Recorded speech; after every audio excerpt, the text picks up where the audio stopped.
My brother and I are the antithesis of each other. If we've had this discussion before, if I'd have been brotherless at a certain time in my life, like at 15 or 12 or 20, and they said, okay, in a magical, mystical moment, they says, you have a brother, here's 8 people or 20 people, interview him and you can pick out your brother. If my brother was in that line, I would not have picked him. And I'm sure he would not have picked me.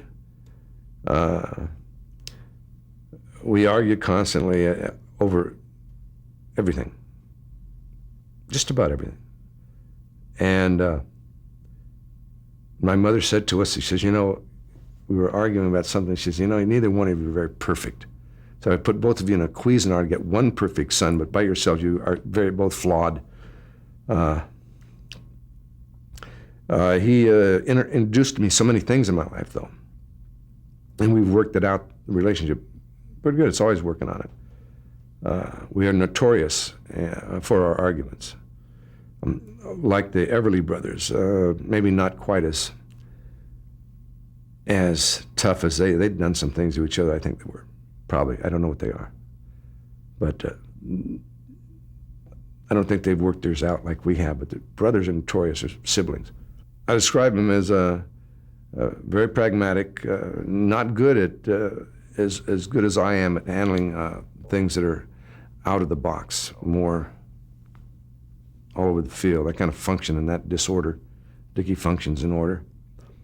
And in the course, looking in hindsight, he's introduced me to automobiles in a way I'd never been introduced. The mechanical side of it, he has a great sense of mechanics, pragmatism and patience.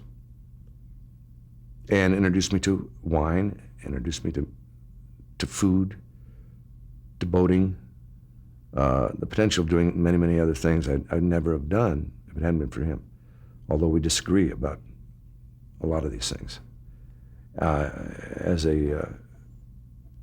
As it turns out, in hindsight, it's great, but I should have known that when we were younger, that he would be a great straight man.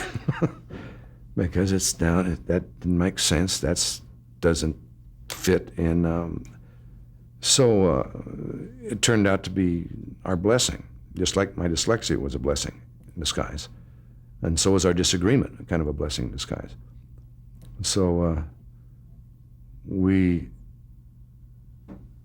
even though he's a pragmatist,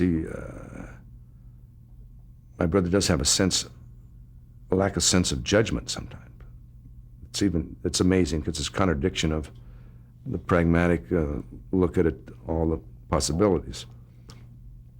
And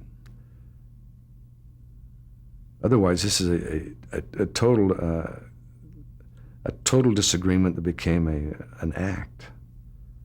And our agreements, now we know what they are. And what we respect in each other, we know what they are too. And Dick, as a person, could never,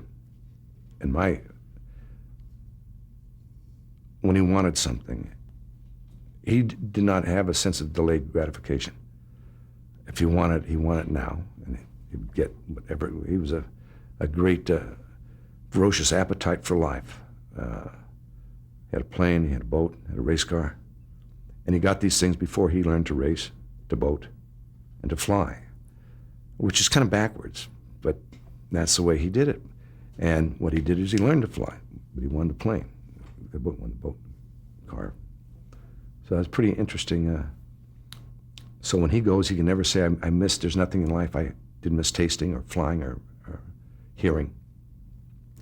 And I envy that, that kind of a joy.